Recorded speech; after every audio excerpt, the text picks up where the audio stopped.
Hey, church family, it's Friday, March 27th. I want to share a quick encouraging word with you. We are in our daily Power 3 reading. If you want to get reminders every single day for your Power 3 reading, you can text the keyword PO3 to 74574, and it will send you daily reminders on what we're reading for the day. However, today we're in 2 Samuel chapter 10, where we see David is leading, and a comrade, a peer, King Nahash, had passed away, and his son, King Hunan, became into place. David sent a few of his leaders over to King Hunan, and what happened was when they arrived, some of the commanders under his King Hunan's leadership decided that they were afraid. They made a conscious decision, and they said, you know what, King, we don't think that David's men or David's people are being genuine. In fact, what we think is that David's people are being spies, and they're going to search out our city on how they can destroy us. So we need to make sure that they are sent away. And he took some bad advice. That's a whole different teaching on a whole different time, but be careful who you take advice from.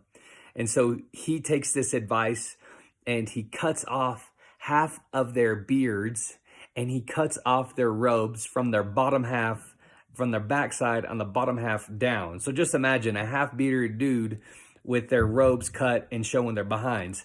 And it's pretty interesting and pretty humiliating if you think about it. Back in the day, in this context and time, a beard was a sign of maturity and authority. And so what happened to David's men was King Hunan says, you don't have authority and you don't have any significance over us, and we're going to send you back in shame and embarrassment.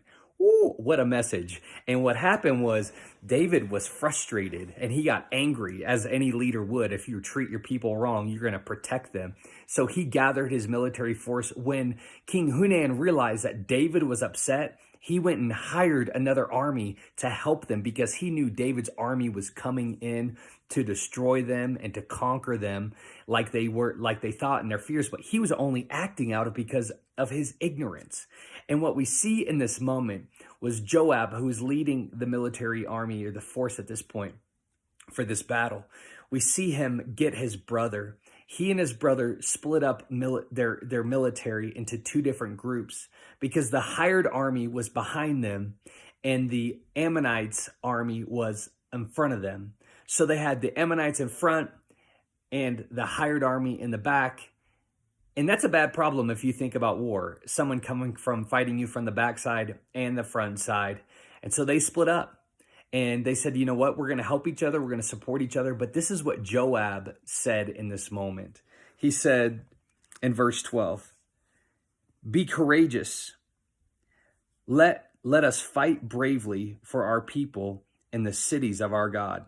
May the Lord's will be done. Think about this.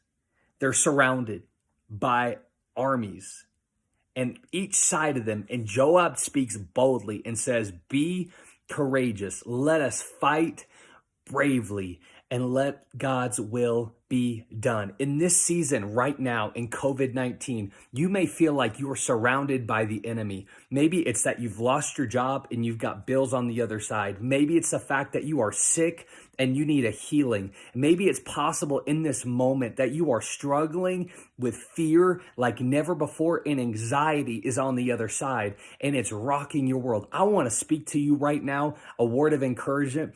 Fight bravely in the Lord. Fight bravely. In this moment, Joab was just saying, let's use our minds to the best of our ability, and let's allow God to fight the battle for us. Let's use our minds that he's given us, but let's leave this battle up to God. Let's do our very best. Let's give God our best as well. And I want to encourage you in this moment. I don't know what you're up against. I don't know what's on either side of you, but I know that we serve a God who has not left you alone. You can fight courageously. You can fight bravely. You can fight another day. For us as a church, man, this is an unknown season. This is the wild, wild west right now. Who knows? But I know that we serve a God who's greater than the opposition that we face, and God's going to win the battle. Do you know what happened in this battle? When the people of God began to fight, when the Israelites began to fight, the hired army realized that they weren't enough to match up to the people of God, and they ran in fear.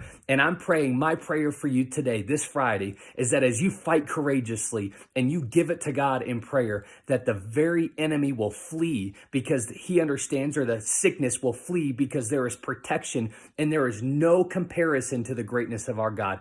God has won the victory. Let's trust him with everything that we are and everything that we have. Man, I love you. I'm praying for you, and the best is still yet to come.